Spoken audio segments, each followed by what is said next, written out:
Ladies and gentleman, your attention. जैसे कि रवा लोग जाने नहीं, हम सब ये जा डॉक्टर राजेंद्र सक्सेना के सम्मान करे खातिर एकजुट भइल बानी। एह जिनेवा में वर्ल्ड मेडिकल कॉन्फ्रेंस में इंडिया के बहुत ही कामयाबी के साथ रिप्रेजेंट करके लौटल बाड़े।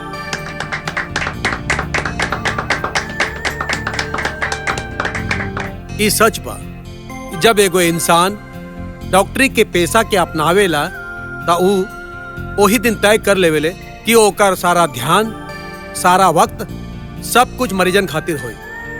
ई एगो पेशा ही ना, सेवा बा। और डॉक्टर राजेंद्र सक्सेना एकरा के जौना तरफ से निभौले बाड़े वो अपना आप में एगो मिसाल बा।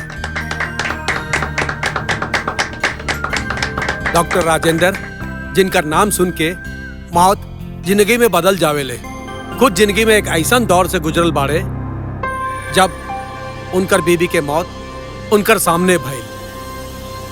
मगर जिंदगी में ऐसा सदमा से गुजरे के बाद भी उनकर अपन सेवा, अपन पेशा के प्रति सिंसेरिटी में जरा भी फर्क ना आइल। और शायद ऐसा नहीं लोगन के लोग मसीहा कहेलन।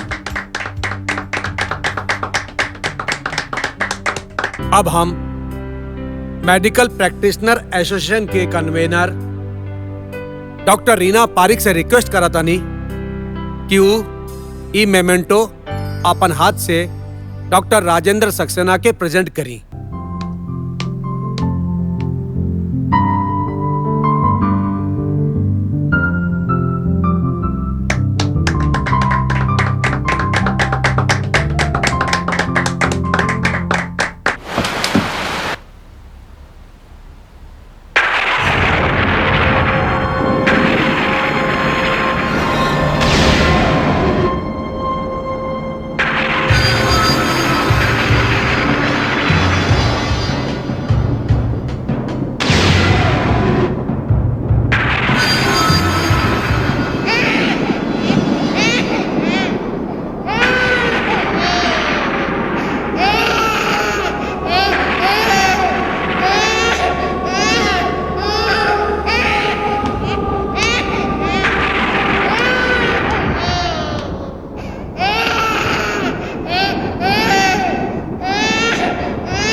Nurse, nurse, nurse.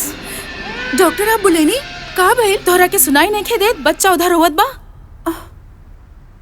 आप कौन बच्चा की बात कर रहल बा? अरे ओ, पर अबही ते रहलो। आप कहा तानी वहाँ बच्चा रो रहल बा, वहाँ कौनो बच्चा नहीं खे। I am sorry. आप लोग जाएं, जाएं आप लोग। हाँ।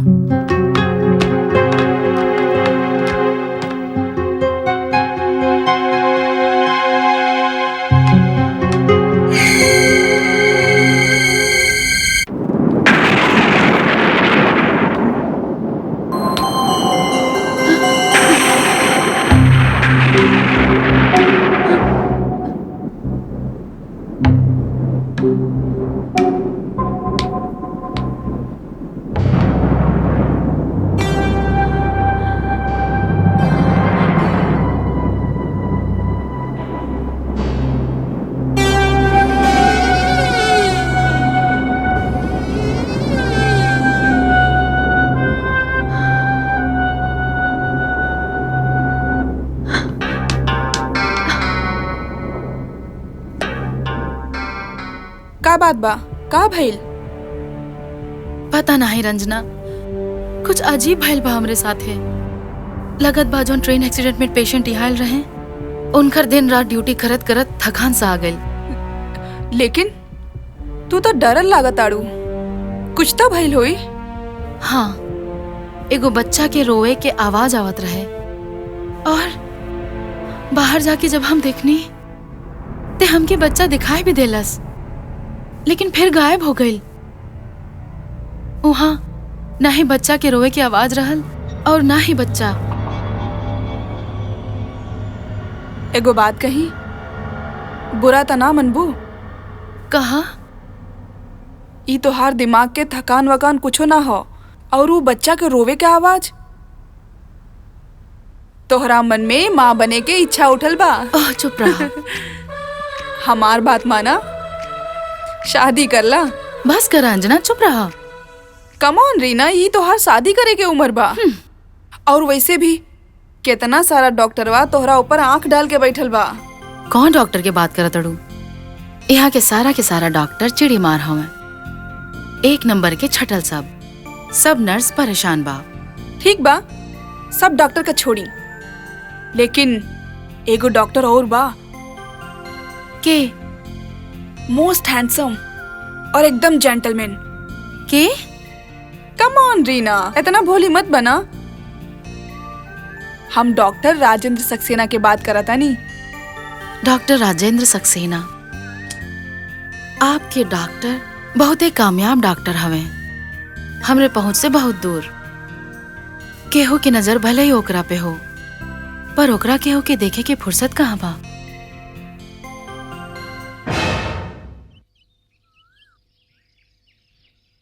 साहब। हाँ। जज रघुनाथ श्रीवास्तव आयल बाड़े। श्रीवास्तव साहब? हाँ जी। देखी, तो कुछ खाए के बंदोबस्त करी। हाँ, और साथ में कॉफी लेके आई। जी ठीक बा। नमस्ते। नमस्ते। नमस्ते डॉक्टर सक्सेना। डॉक्टर सक्सेना नहीं, आप हमके सिर्फ राजेंद्र कही। आप बड़ा बानी, बुजुर्ग बानी। चलिए हाँ भाई, बड़ और बुजुर्ग तब बानी ही। दरअसल हमरा हिजाबे के मकसद ही कुछ और बा। जी हम समझे नहीं। अच्छा बताइए, आप काली हैं? वैसे हम जाने नहीं कि आपके कॉफी बहुत पसंद बा, यही से हम आपसे पूछे बगैर नौकर से मंगा लेनी। हाँ भाई, कॉफी तो वाकई में हमार कमजोरी बा। ये से जब हम जज के कुर्सी पे रहनी तो कॉफी के अपन चेम्बर में आवे ही ना देत रहनी, ताकि दुनिया ही ना कह सके कि ये जज कॉफी के रिश्वत लेवेला। ली आपके कॉफी आ गई। रख दी इधर। हाँ श्रीवास्तव साहब, फरमाई। वैसे जहां तक हमार ख्याल बा, आप दोनों बिल्कुल ठीक ठाक लागत बड़े। हाँ बेटा, हम तो बिल्कुल फिट बानी। लेकिन यही जो हम मेडिकल एडवाइस खातिर ना आए। वैसे तू हमार बेटी उषा के तो जाने ला ना? हाँ, हम दोनों साथ में कॉलेज में पढ़त रहनी। ओके, कोनो प्रॉब्लम? हाँ बेटा, हमने बहुते कोशिश कैनी कि वो शादी कैले, लेकिन वो माने ली ना। बाकी तू चाहबा तो हो सकेला। हाँ, काहे नहीं, इट्स माय प्लेजर। आप कोनो लड़का दिखले बानी? लड़का? हाँ, लड़का। लड़का तो हमार सामने बा। जी? तोके कोनो एतराज तो नहीं के ना बेटा? एतराज तो नहीं, मगर देखा बेटा, हमार बेटी उषा और शोभा दोनों बहुत अच्छी सहेली रहलन। जी हाँ, हम जाना तानी। और उषा तो ये भी माने ली कि तोहरा के अपनी मायूसी से बाहर निकल के अपन खुद की दुनिया बसा लेवे के चाहिए। ऊ तो ये भी महसूस करत बिया कि तोके एगो केयरिंग वाइफ की जरूरत बा। उषा तोके बहुत पसंद करेली बेटा। अगर तू हाँ कर दे बना तो ऊ शादी से इनकार कब्बो ना करी। Otherwise she is not interested in marriage. देखिए, आप लोग तो जाना तानी कि शोभा के गुजरल ज्यादा समय ना होत पा। अभी तक उस सदमे के परछाई हमार दिल और दिमाग पे बा। बेटा, वक्त हर जख्म के भर देवेला। हमनी तोहारी गम में शरीक बानी। तू एक बेर उषा से मिल काहे ना लेवेला? वो तोहरा के आज शाम 5 बजे नेहरू लाइब्रेरी में मिल सकेली। हाँ बेटा।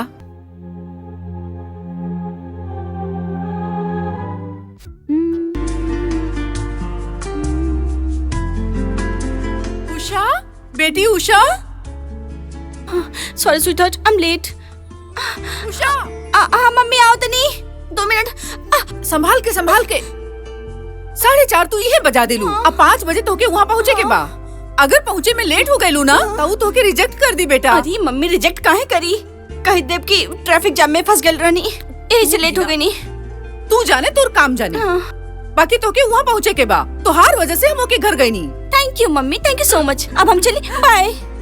और सुन, आराम से ड्राइविंग करी। हाँ।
एक्सक्यूज मी, मिस उषा खातिर एगो मैसेज बा जी। कह दिया कि डॉक्टर सक्सेना, राजेंद्र सक्सेना आकर ठीक चले है। गए। हम खुद हाजिर बानी। हाँ मालूम बा, तोहार वक्त बहुत कीमती बा, लेकिन का करी, ट्रैफिक में फंस गल रहनी। सच में। देखिए अब हमार सिर्फ 10 मिनट बा, अब यहाँ पे एक कैंटीन बा, वहाँ चल के बात करें। गुड आइडिया, वहाँ चल के कॉफी भी पी लिया जाए और बात भी कर ली जाए। ठीक है, चलिए। पता बा हम रिक्शा वाले के कितना सताई नहीं, बेचारा परेशानी हो गई।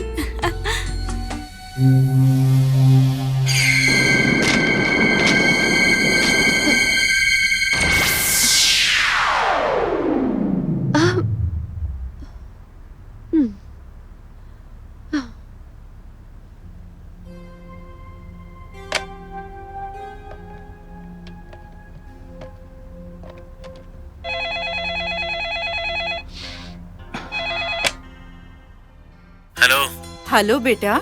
माई नमस्ते। नमस्ते नमस्ते, जियत रहा। तोके तो फुर्सत ही नहीं के मिलत फोन करे के। नहीं माई, हम फोन करे वाले रहे, वो जज रघुनाथ आयल रहे रिश्ते के बात लेके, अपन बेटी उषा खातिर। त तू का कहला? हम माई फैसला न कर पावा तानी। अब फैसला कर ला बेटा। लेकिन माई। अरे अब लेकिन अब तब जब सब छोड़ा बेटा, और जे हम कहा तानी वो तू करा, समझ ला। हमारा आए से पहले ये फैसला हो जाए के चाहिए। ठीक बा? ठीक बा माई। ओके, भगवान तो के खुश रखे। रखा तानी।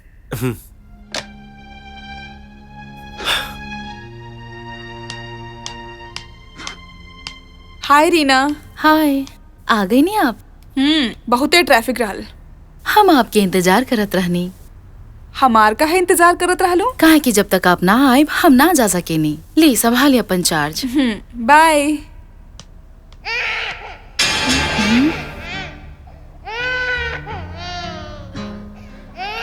का भइल?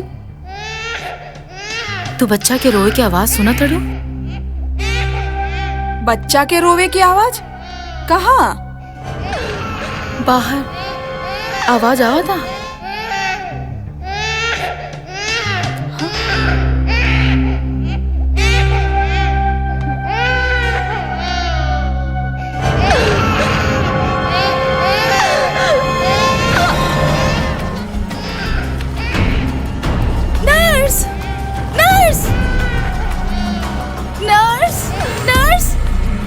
यहाँ आओ।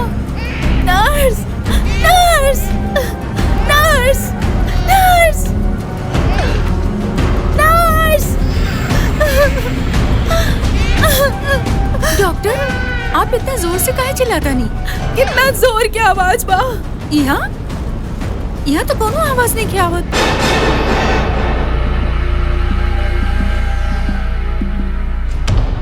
बाकी आपके इतना जोर से चिल्लाइला से मरीज जरूर जाग जाई हैं।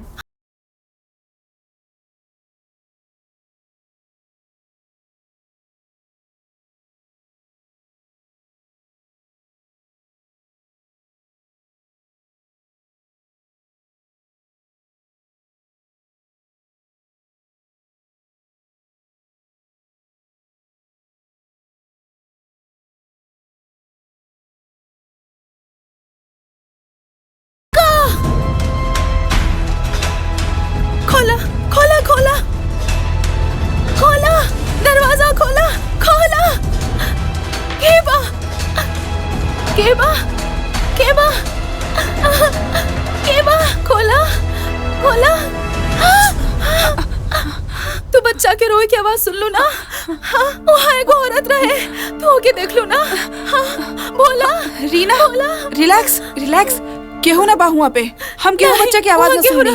वहाँ क्यों रहल? ना ना ना रीना, रिलैक्स, इट्स ओके। ओके, का होता हमके? ये का होता? रीना, हम केहू बच्चा के रोवे की आवाज ना सुननी। I think you are mentally disturb, या हो सकेला तोहरा दिमाग में कोनो वहम घर कर गई हुई ना। देयर इज समथिंग रॉन्ग विद यू। तोहरा के आराम के जरूरत बा। चला, रिलैक्स, इट्स ओके। चली, चला, चला जात बानी। हाँ, हम जात बानी, हम जात बानी। ये रिश्ता के मंजूर कई के तू तो भाई हमनी के सर से बहुत बड़ बोझ उतार देले बाड़ा। ओफो पापा, आप तो ऐसे कहते नहीं जैसे हम आपके सर के बोझ हैं। ना बेटा, ऐसन बात नहीं खे।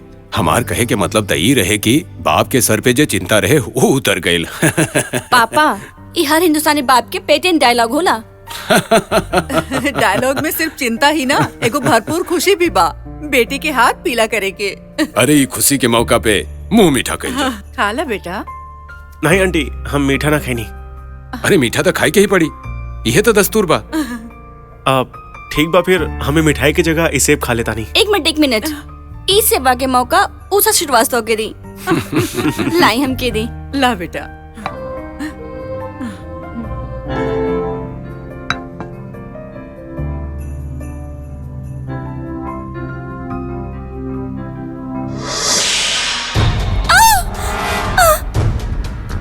का भइल? का भइल हाँ, बेटा? हाँ। का भइल? दिखावा। कुछ ना एंटीसेप्टिक लोशन लेके आवा। ई तो बड़ अब शकुन हो गइल बा साहब जी। कैसे नब सकून? तू जाके एंटीसेप्टिक लेके आवा। बेटा। कुछ ना आंटी, मामले से खरोच बा। अच्छा।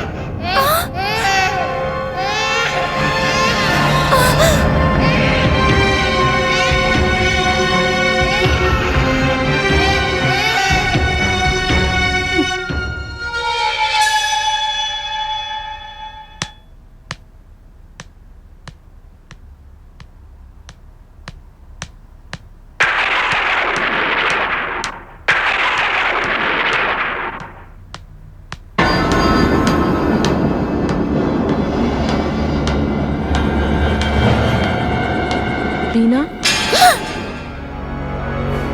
केबा, केबा।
बाड़ू तू?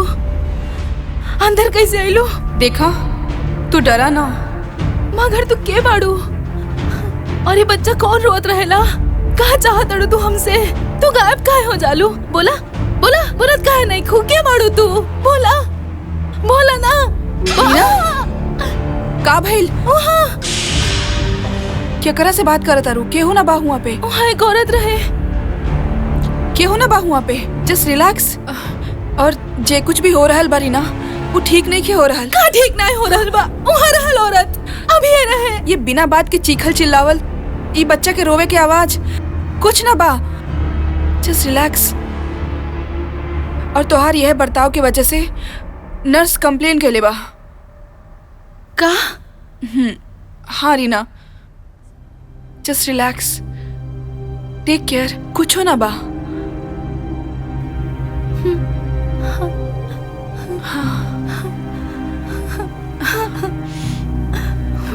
ठीक बा, ठीक बा, रिलैक्स। Good morning Anjana. अरे गुड मॉर्निंग। जे बात के डर रहल उहे भइल। का भइल? बुलैले बा तो के ऑफिस में। हम आवत बानी। अरे बेस्ट ऑफ लक।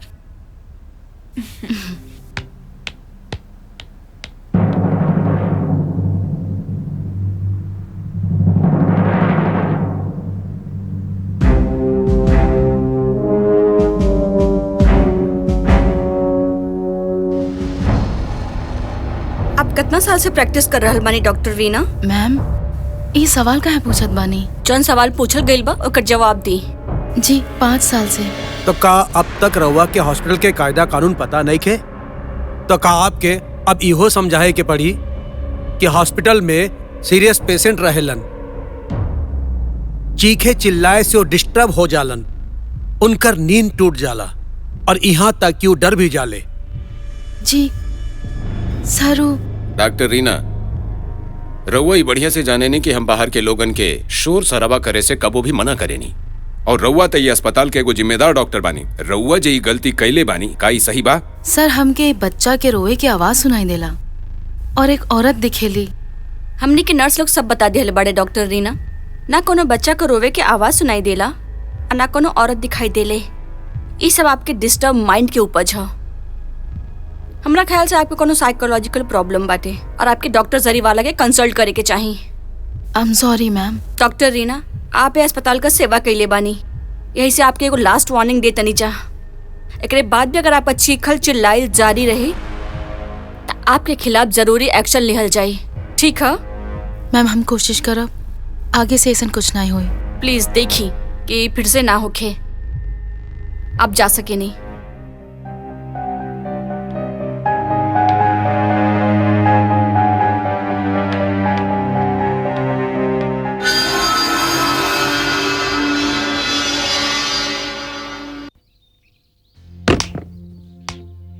डॉक्टर साहब, डॉक्टर सक्सेना, कहाँ बानी? मिस्टर सक्सेना, ओफो, कहाँ चल गइलन?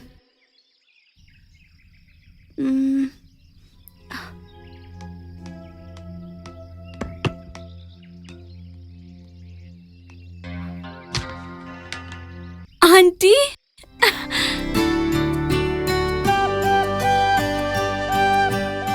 अरे आंटी नमस्ते। नमस्ते नमस्ते पाव बेटा। लगी। जियत रहा बेटा, आवा बैठा। जी, ये बतावा कैसन बाड़ू? हम बिल्कुल ठीक बानी और आंटी। तुहार माई बाबू? सब ठीक बा। ये बताइए आप कैसन बानी? हम बिल्कुल ठीक है। वैसे आप कब आईनी? बस बेटा अब्बे आई नहीं है। उषा बेटी, ई तो बहुत अच्छा भइल कि राजेंद्र शादी खातिर हाँ कर देलस। हमार वर्षों के मुराद पूरा हो जाई और हम अपन पोता के मुंह देख सकब। आ तोहार पिताजी के साथ तो हमनी के पुरान ताल्लुकात बा, बहुत अच्छे लोग बड़े।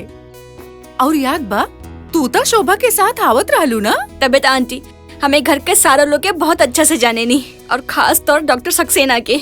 अरे डॉक्टर सक्सेना, ई कैसन रिश्ता भइल? हाँ अरे बेटी अब तो तोहार शादी होके वाला बा। आ तू हके डॉक्टर सक्सेना कह के बुलावत बाड़ू। देखिए आंटी, एमे हमार कोनो गलती नहीं खे। दरअसल डॉक्टर सक्सेना ये जो नाम बा ना, ये इनके दिमाग में घुस गई बा बस। कई बार हम इनके राजेंद्र कह के पुकारनी भी, लेकिन कोनो जवाब ही ना मिलल। हाँ, फिर जब डॉक्टर सक्सेना कह के पुकारनी तब जाके जवाब मिलल। तू वैसन के वैसे नहीं शरारती बाड़ू। अब हमके पूरा यकीन हो गइल कि अब हमार राजेंद्र के खोवल खुशी तू वापस ले आईबू। आंटी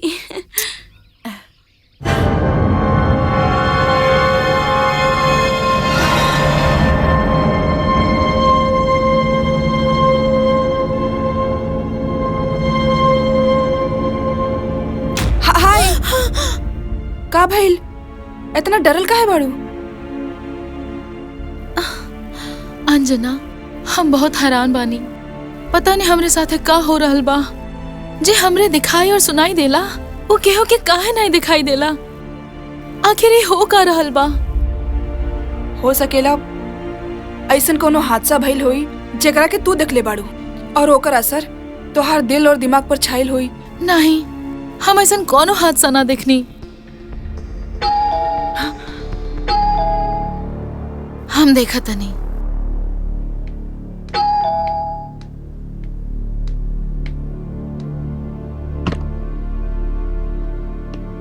डॉक्टर रीना पारिक जी। ये रउआ के कोरियर बा। Sign please. जी। इला। Thank you. Thank you.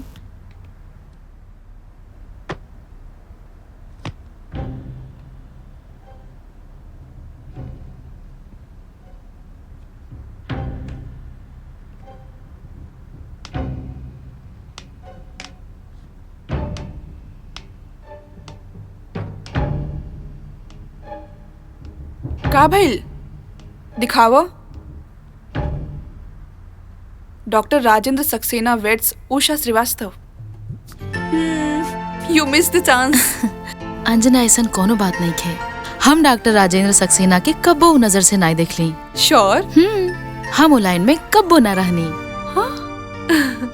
चला हॉस्पिटल जाए के बाद तैयार चला। चला।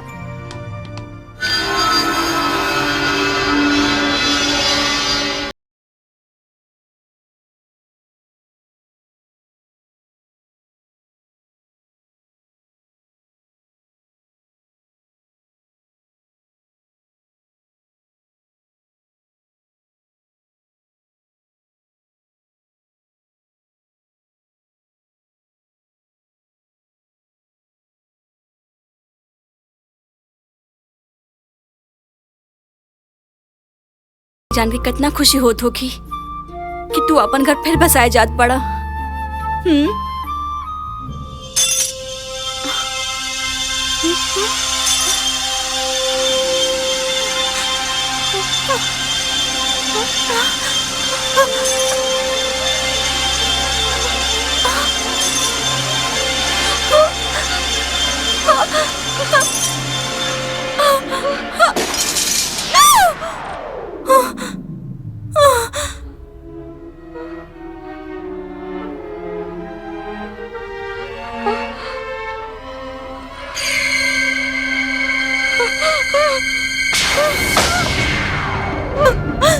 अरे ये का हो गइल? का भाई? बेटा, ये दूसरा बार आप शकुन बाजी हमके कुछ ठीक नहीं खिलाकर।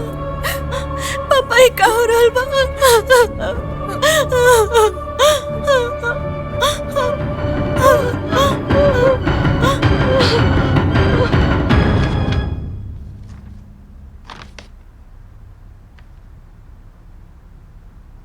रीना,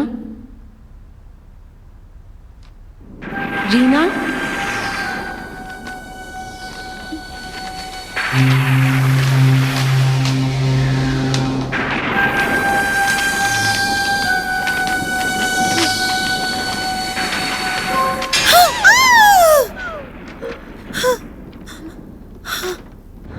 केबा केबा केबा रीना,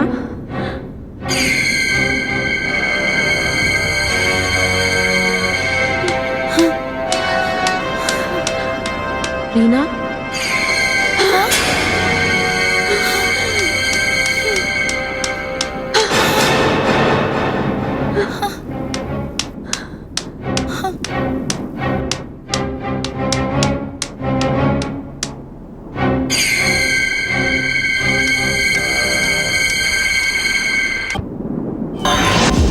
रीना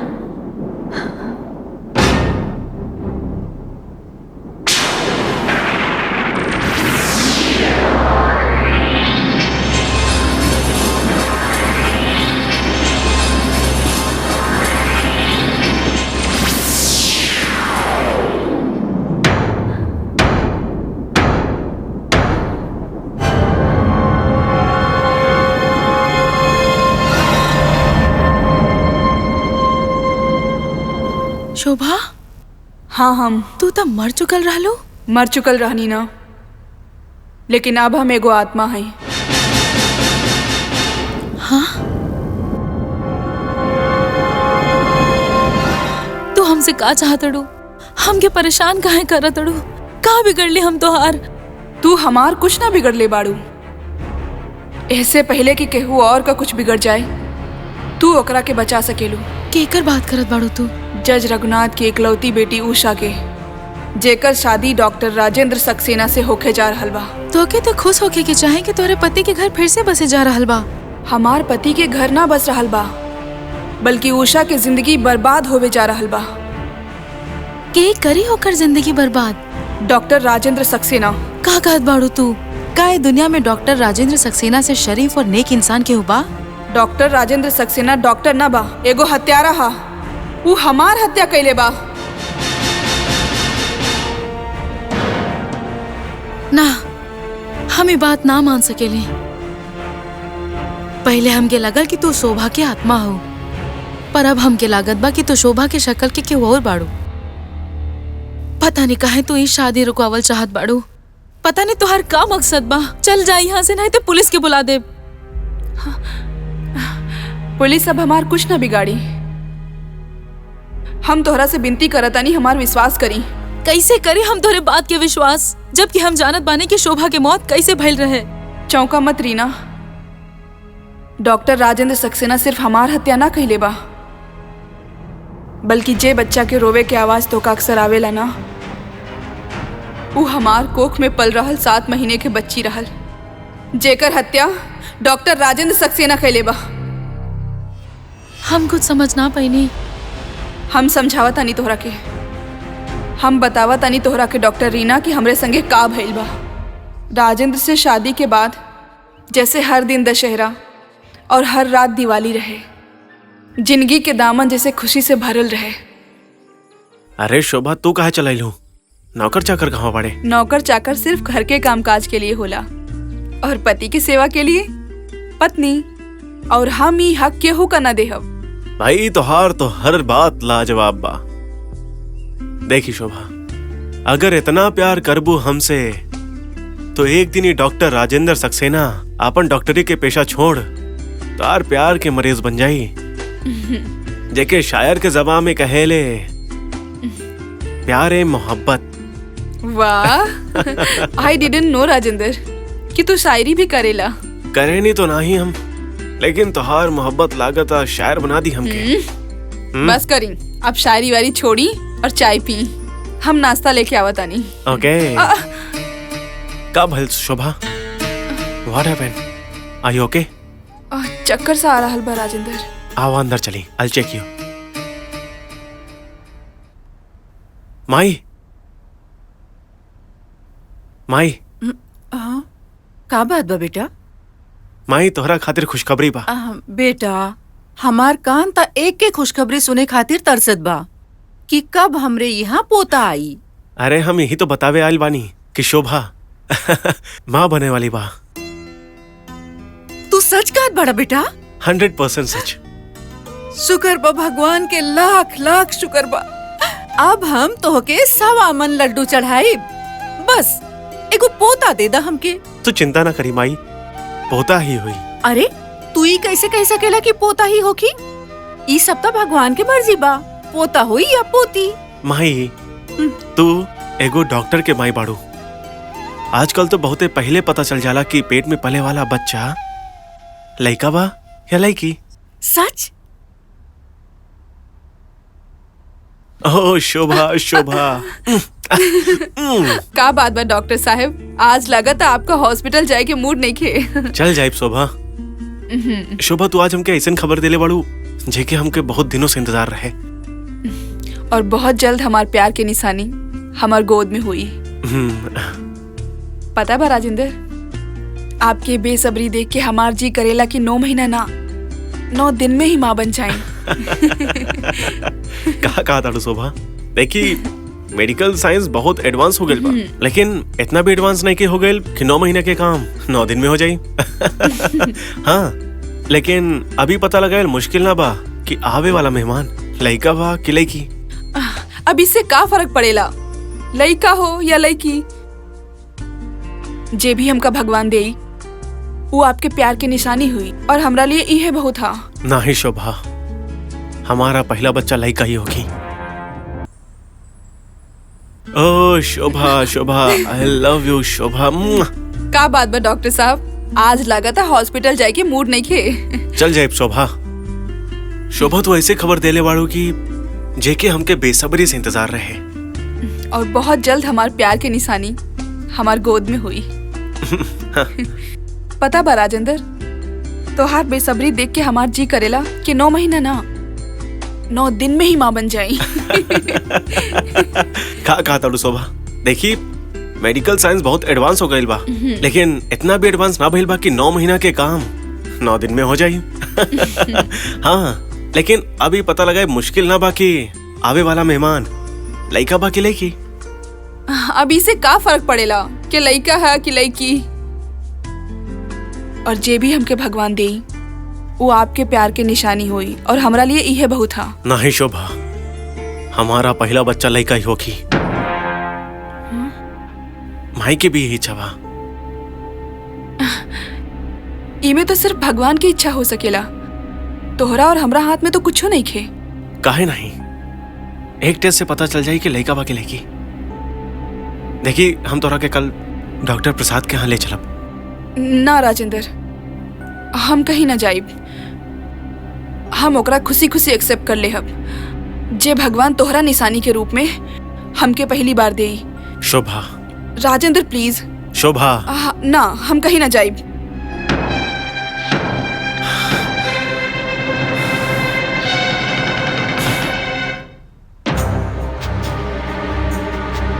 तो चिंता ना करी माई, लड़का ही होगी। अब इसे का फर्क पड़ेला कि लड़का है कि लड़की? नहीं शोभा, हमारा पहला बच्चा लड़का ही होगी। ना राजेंद्र, हम कहीं ना जाइब।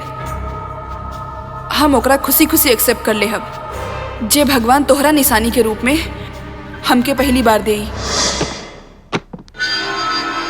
मैं आई कम in doctor Saxena? Come in doctor प्रसाद। आई बैठी। Thank you. कहीं कैसे याद कहीं नहीं हमरा के? डॉक्टर प्रसाद, एक प्रॉब्लम बा। प्रॉब्लम? का प्रॉब्लम? हमार वाइफ प्रेग्नेंट बानी। Doctor Saxena, it's not a problem, it's a good news. एक खुशी में तो एगो जबरदस्त पार्टी होए के चाहिए। पार्टी तो हुई डॉक्टर प्रसाद, जरूर हुई, लेकिन जब हमके यही पता चल जाए कि हम एगो लड़का के बाप बने जाता नहीं। तो एमे कौन बड़ा बात बा? रवा भाभी के हमारा पास ले आई, हम 1 घंटा में बता दे। डॉक्टर प्रसाद, यह तो प्रॉब्लम बा। तहार भाभी सब ना चाहे नहीं। वैसे डॉक्टर सक्सेना रवा का चाहे ले? देखिए, हम तो कोनो भी सूरत में लड़का चाहे नहीं, लड़की में हमके इंटरेस्ट ना पा। वैसे ई काम भी मुश्किल नहीं खे। रवा उनके रूटीन चेकअप खातिर हमारा पास ले आई, हम देख ले और चुपके से रवा के बता दे। भाई ई काम भी आजकल बहुत जोर से चला था। ठीक बात डॉक्टर प्रसाद, हम शोभा के तैयार करता नहीं। रहुआ अपन गैनिक डिपार्टमेंट से बात कर ली। ओकर रवा चिंता मत करी, वो सब हम कर ले। डॉक्टर प्रसाद, सिर्फ एगो बात के ध्यान रहे, शोभा की बात के पता ना चले के चाहिए। डॉक्टर सक्सेना, शोभा एक बार डॉक्टर की बीवी भी है, खुद डॉक्टर ना, और वो पहला बार माँ बनले बाड़ी। उनका के का मालूम कि रूटीन चेकअप में का चीज के इस्तेमाल होखेला। का ई का कहत बाड़ा तू? हाँ माई, एक काम तू करबो, तू शोभा के रूटीन चेकअप के खातिर अस्पताल लेके जाइबो। अरे जैसन तू कहत बाड़ा ना बेटा, हम बिल्कुल वैसन करब। अरे हमके तो पोता चाहिए, पोता पोती ना। आजकल लड़कियन के पालल सर पर पहाड़ उठावे के बराबर होखेला। जवान होए से पहले ही माँ बाप के आंख के नींद उड़ा जाले। बस तो माई, हम शोभा के समझा देनी हा, तू ओके चेकअप खातिर तैयार कर ले। आई प्लीज। आजा बेटा। बैठी। नमस्ते डॉक्टर साहब। नमस्ते। कैसन बानी आप? बस ठीक बानी, आप सुनाई। आपके तकलीफ देवे फिर से आ गई। तकलीफ कैसन, हम तो दूसरन के सेवा करीले, आप तो फिर आपन बानी। शुक्रिया। सिस्टर, इनका के अंदर ले जाई चेकअप खातिर। चलिए।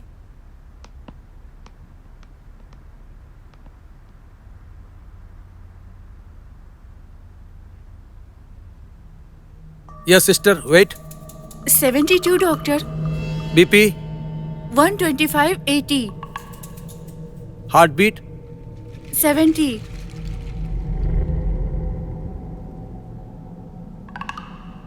जस्ट एक्सक्यूज मी।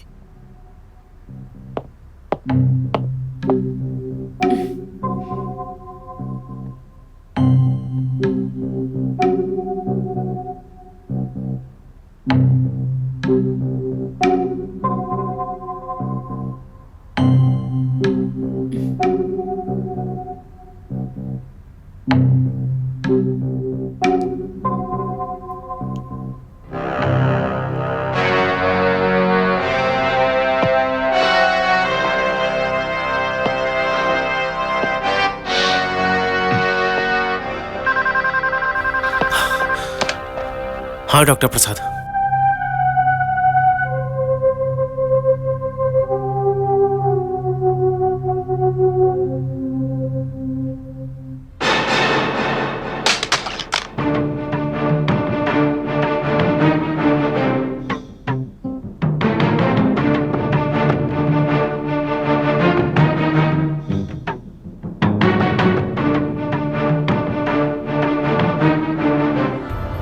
ले जाओ के डॉक्टर के पास।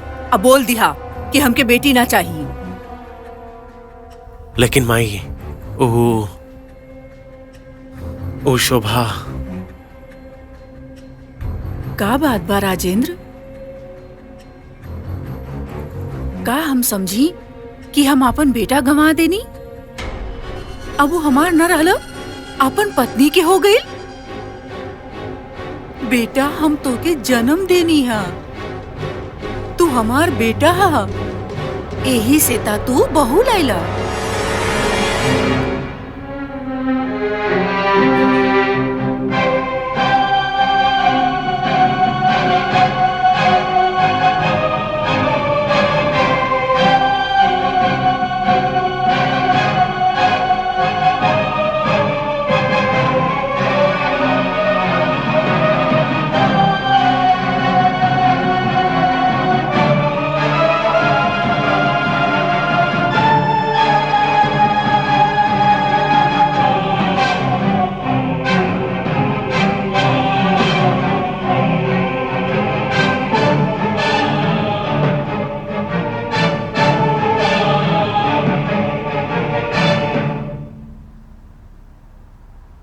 माई, लड़की तो हमू ना चाहे नहीं। शाबाश बेटा, शाबाश। शोभा, हम हैरान बनी ये बात सुन के कि डॉक्टर राजेंद्र सक्सेना ए तरह के बात सोचत रहे।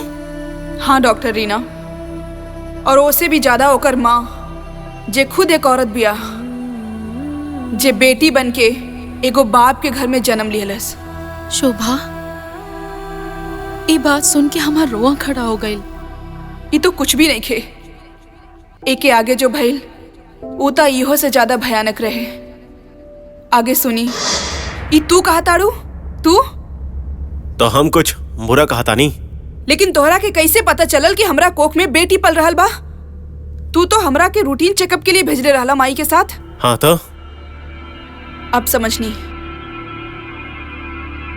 झूठ बोलले रहला हमरा से। रूटीन चेकअप के बहाने तू हमरा से ही टेस्ट करवा लेला।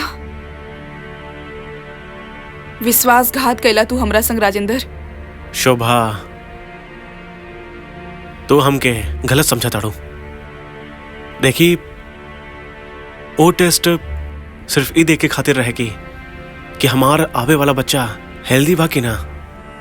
कहीं ऐसन बच्चा तो जन्म लेत बा जो पोलियो ज़्यादा बा, मेंटली रिटार्डेड बा। You understand what I mean? तू ठीक कहा तारो राजेंद्र। ई टेस्ट शायद इसी खातिर कैल चला, लेकिन ई खातिर ना कैल जाला कि ई टेस्ट के बहाने आप डॉक्टर से ई जान ली कि पैदा होने वाला बच्चा लड़का है कि लड़की। और अगर लड़का है तो स्वागत है, और अगर लड़की तो कलंक, और अगर लड़की है तो ओके माँ के कोख में ही मार दिया जाए। लेकिन हम आपन साथे ऐसा ना होल दे। Do you get that? अगर हमरा कोख में बेटी भी बा तो हम ओकरा जन्म देहिब। ई घर में लड़की पैदा ना हुई। माँ जी, तोहके बच्चा गिरावे के पड़ी। ये आप कहा था नहीं माँ जी? एगो औरत के खिलाफ बोला था। एगो बेटी दूसर बेटी के दुनिया में आवे से रोकत बिया। तू पढ़ल लिखल लड़कियन के साथ यही मुसीबत होला। तोहरा खातिर बच्चा सिर्फ एगो बच्चा बा। हाँ माँ जी, बच्चा तो सिर्फ बच्चा ही होला ना। का फर्क पड़ेला कि वो लड़का है कि लड़की? दुनिया में ऐसा कौन सा काम बा जो एगो लड़का कर सकेला, लड़की ना? आप हमके बताइए, ऐसा कौन सा फील्ड है, कौन सा प्रोफेशन है जेमा एगो लड़की लड़का से पीछे है? बताई। देखा शोभा, हम तोरा से बहस नहीं कैल चाहत। तोके हमार फैसला माने के ही पड़ी। पोती के आवे के मातम हम मना नहीं खे सकत। ऐसे अच्छा तो ई बा कि हम ई घर ही छोड़ के चल जाई।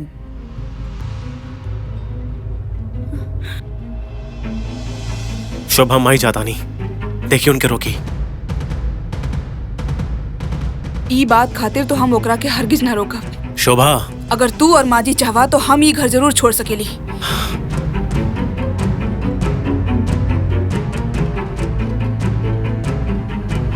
ई तरह राजेंद्र के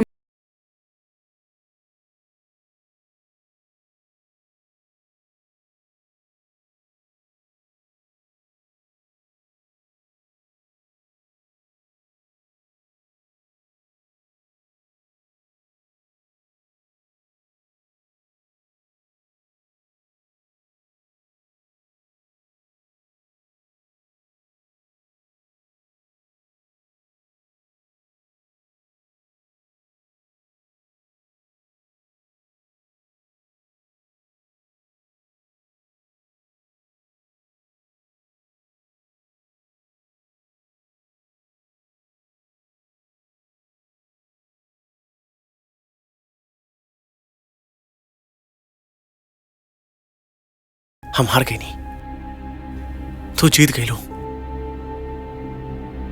अब उहे हो कि जे तू चाहबू शोभा। हाँ शोभा, बात करी ना हमसे। तोहरा बात पे यकीन करे के जी ना करता। ए, कैसन बात करत आड़ू तू? कैसन बात? विश्वास पे ही तो मियां बीबी के रिश्ते के बुनियाद होखेला ना। देखिए शोभा, हम तो उसे बहुत प्यार करेनी। हम हर बात की यकीन कर ली शोभा। देखिए, हम तोहरा के कोनो भी तरह हर्ट ना करे चाहिए नहीं। काहे कि तोहरा पेट में हमार निशानी पलत बा। अब हम भी वही चाहे नहीं जोन तू चाहे लू। शोभा, भूल जाई पुरानी बातन के, भूल जाई कि हमार जिंदगी में कोनो कड़वाहट आई रहे। अब तो माई भी है ना, यही खातिर हम तोरा के अपन साथे अस्पताल लेके जाइब। अपन आवे वाले बच्चा के देखभाल खातिर चलबू ना? हाँ।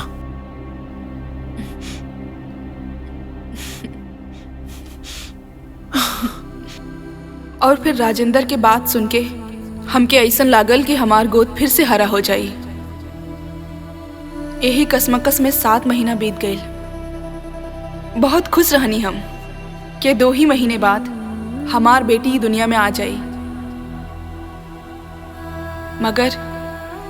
मगर राजेंद्र के इरादा कुछ और रहे।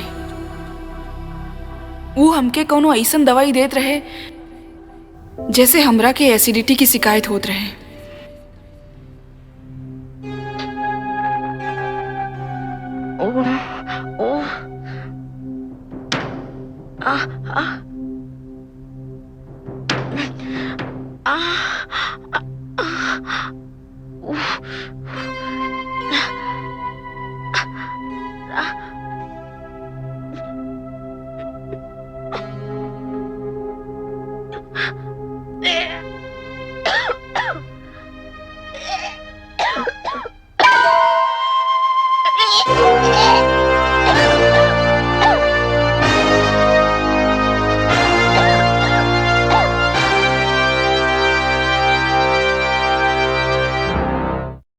डॉक्टर प्रसाद, डॉक्टर बिंदु मिश्रानी, डॉक्टर जरीवाला और खुद राजेंद्र सक्सेना, ये सारा मिलके कोनो साठ गांठ करत रहे।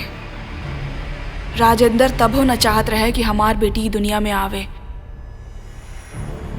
ये लोग सब मिलके हमार इलाज करे खातिर हमका ऑपरेशन थिएटर पहुंचा दिलस। Doctor Jariwala. Yes doctor. General anaesthesia दा। General ji, anaesthesia? आप हमके लोकल एनेस्थीसिया काहे नहीं दे रहे डॉक्टर? देखिए बहुत जरूरी बा। अगर हम लोकल एनेस्थीसिया देब तो वो आपके खातिर और होखे वाला बच्चा के खातिर बहुत खतरनाक होई। ना ना, हमके ये ऑपरेशन करे के ही ना हा। हमके वापस ले चली। देखिए शोभा जी, रवा डरी मत, हमनी पर भरोसा करी। ना डॉक्टर प्लीज, आप पहले हमारे हस्बैंड के बुलाई। ई देखी, ई रहना आपके हस्बैंड। राजेंद्र, देखी ये लोग का कर रहल बा, रोकी ना इन्हें। नहीं शोभा, तो फिर गलत समझे ताड़ू। ये लोग जौन कुछ भी करताड़े हमार कहे पे करताड़े। का मतलब? तू हम अपन साथ ये सब ना हो दे। हम जा रहल बानी। छोड़ी डॉक्टर। शोभा तो लेट जाई। चलाओ चलाओ जल्दी। एनेस्थीसिया चलाओ। ना शोभा, ना एनेस्थीसिया लगाई। चुप रही मैडम। जल्दी से। पकड़ने रही।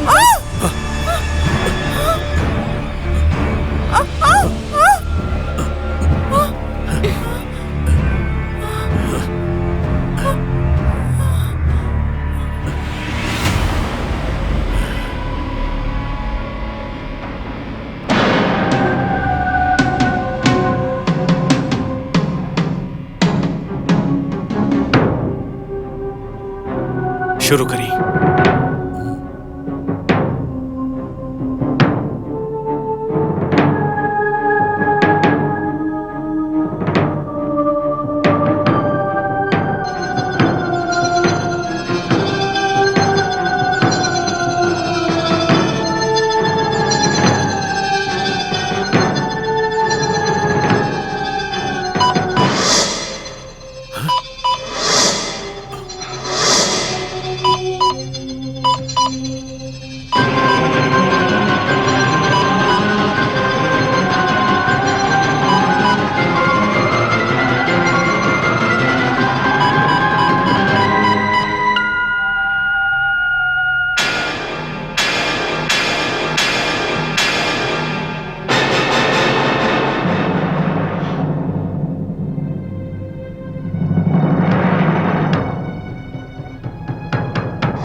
ई तरह वो हमके और हमार 7 महीना के बच्चे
Rajendra Saxena?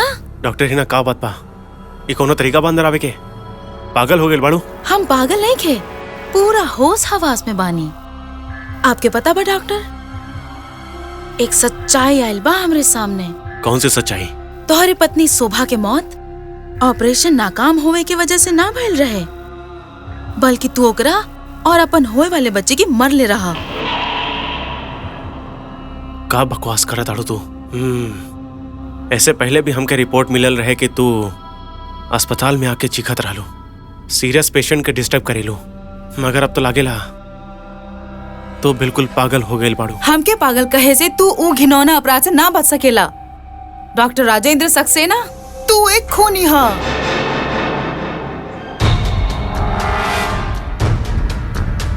You are a killer.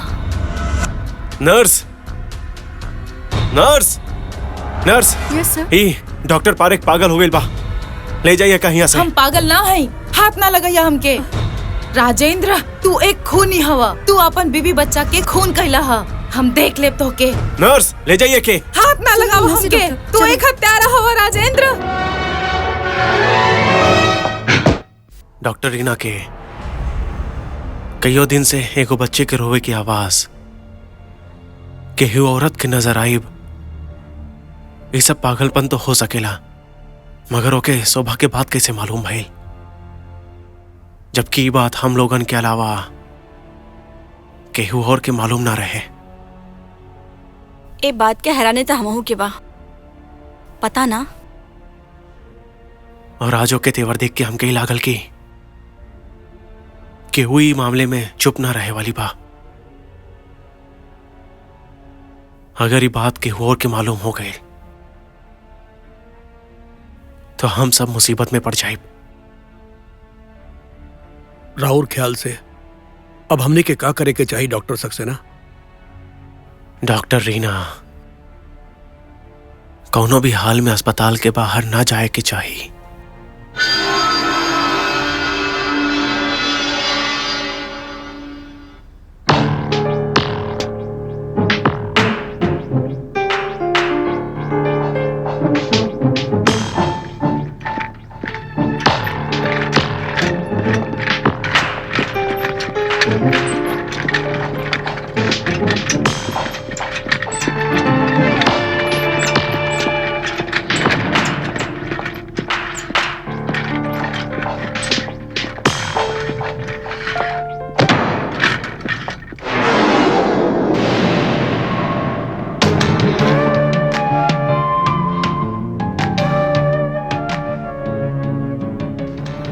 आज शाम के हमारे रिंग सेरेमनी के बाद एकर भी इलाज करे के पड़ी।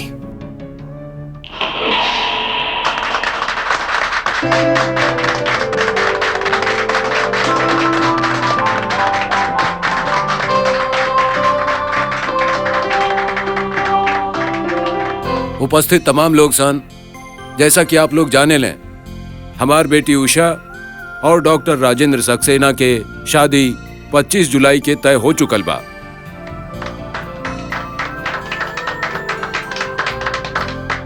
जेकर नौता भी आप लोग के मिल चुकल हुई। शादी के कई गो रस्म में से एक रस्म होखेला रिंग सेरेमनी। हम आप लोगन के बहुत शुक्रगुजार बानी कि आप लोग आज यही जाके ई मौका के शुभ बनैनी और हमरा इज्जत देनी। हमरा कहे में बड़ खुशी हो रहल बा कि हमार बेटी उषा के डॉक्टर राजेंद्र सक्सेना जैसा नेक, ईमानदार और काबिल पति मिलल बा। और हमनी के दामाद पंडित जी रिंग सेरेमनी के रस्म शुरू करी। ओम सर्व मंगल मांगले शिवे सर्वार्थ साधिके शरणाय त्र्यंबके गौरी नारायणी नमोस्तुते। अब लड़का लड़की के अंगूठी पहनाई।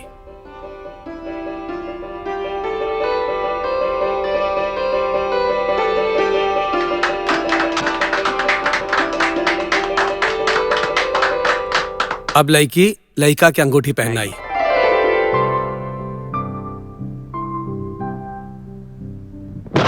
रुक जाई।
डॉक्टर जरीवाला, डॉक्टर प्रसाद और डॉक्टर बिंदु मशरानी भी शामिल रहे। जज साहब, शी हैज लॉस्ट इट कम्प्लीटली। ये अपन होशो हवास खो बैठल बिया। कई बार हॉस्पिटल में रात का चीखे ले चिल्ला ले। वहाँ नाइट ड्यूटी पर तैनात नर्स लोग एकर कई बार कंप्लेन कैले बड़ी। यहाँ तक कि अथॉरिटी के कई बार वार्निंग दे भइल बड़े। पागल भी आई औरत, and she need psychiatric help. Doctor Reena, doctor Masrani जे करल बानी का बात सच बा? हाँ हाँ, ई सच है। हम एगो रोवत बच्चे की आवाज सुनले रहनी और ओकरे बाद हमके एक औरत दिखाई देवे लागल। का हम पूछ सकेनी कि वो बच्चा के रहल और वो औरत के रहली? वो औरत और केहू नाई शोभा रहल और वो बच्ची ओकरे 7 महीना के बेटी रहल, जे के दुनिया में आवे से पहले मार देलस। के करी तोहारी बात पर यकीन? का तू ही कहे चाहेलू की मौत के बाद शोभा अस्पताल में आवत रहली? आवत ना रहली, आवेली। ऐसन बात तो कोनो होशमंद इंसान नहीं खे पागल ही कर सकेला। हमरा ख्याल से डॉक्टर रीना के दिमागी इलाज करावे खातिर फौरन कौने मेंटल हॉस्पिटल में भेज देवे के चाहिए। हम भी ये सोचता नहीं। तू पागल हो गई बाड़ू, तोहार इलाज होके के चाहिए। पागल हो गए बड़ू तू, तोहार इलाज होके के चाहिए।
शोभा, शोभा, रीका,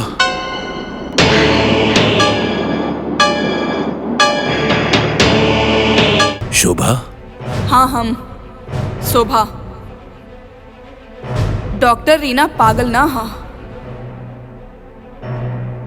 वो जे कुछ भी कहा था सच कहा था।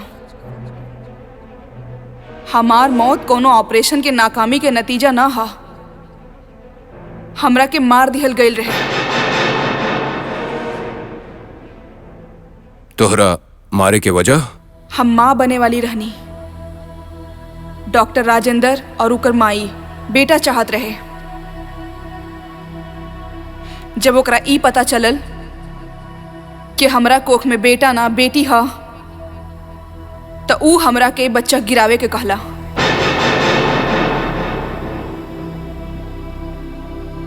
हम साफ इनकार कर देनी। तब ऊ हमार और हमार होवे वाले बच्ची के मार दिहलस।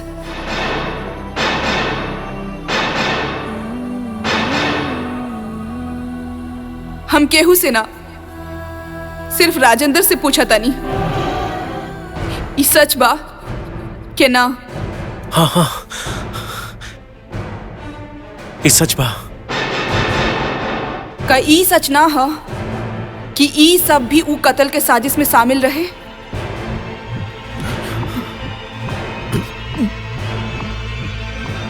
बोली डॉक्टर प्रसाद। हम सब शामिल रहनी इस साजिश में। ई हमरा के बहुत तकलीफ देहले बा जज साहब।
और मानवता के। और अगर आज हमरा के इंसाफ ना मिलल जज साहब, तब कल आपके बेटी उषा के भी यह अंजाम हुई जे हमार भइल है। ना, तोहरा के इंसाफ मिली। डॉक्टर राजेंद्र सक्सेना, जेकरा आज तक हम एगो नेक इंसान और काबिल डॉक्टर समझत रहनी, वो एक शैतान निकलल जे अपन बीवी और बच्चा के हत्या कैलस और ओकरा उ जुर्म में उकसावे वाली ओकर माँ औरत ना, औरत के नाम पर एगो धब्बा बाड़ी। और ऐसन डॉक्टर्स जे लोग ई जुर्म में ओकर साथ देहलस, वो भी खूंखार दरिंदा बाणे। इस समाज के, मानवता के, इंसानियत के और कानून के दुश्मन बाणे। हम जज के कुर्सी पे ना बानी, लेकिन ई मुकदमा हम खुद ही लड़ब और ई लोगन के ऐसन खतरनाक सजा दिलाए कि देखे वालन के रूह कांप उठी।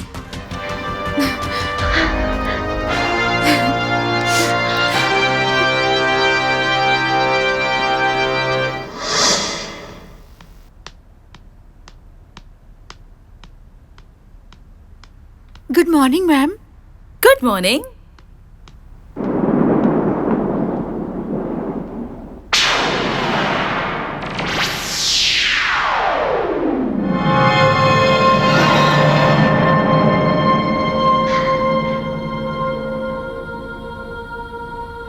शोभा, हम तो हर शुक्रगुजार हैं रीना। तू हमरा के इंसाफ दिलेलू और हमरा आत्मा के शांति मिलल। बस अब हम तोहरा से एगो बिनती करत आनी।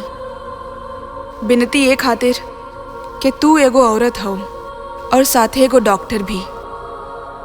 रीना, हमके एगो वचन दा कि एके बाद कौनो बेटी ई दुनिया में आवे से पहले अपन माई के कोख में ऐसन मार ना दिहल जाई। हम वचन देतनी शोभा, ऐसन कब्बो नाय होई। हम अपन पूरा जिंदगी यही काम में लगा देव। एक डॉक्टर होवे के कारण हम हर ब्याहल जोड़ा से अपील करब कि लड़का और लड़की में कोनो फर्क नाय होला, बल्कि बड़ा खुशनसीब होले उ लोगन जेकरे घर में पहला औलाद लड़की होले।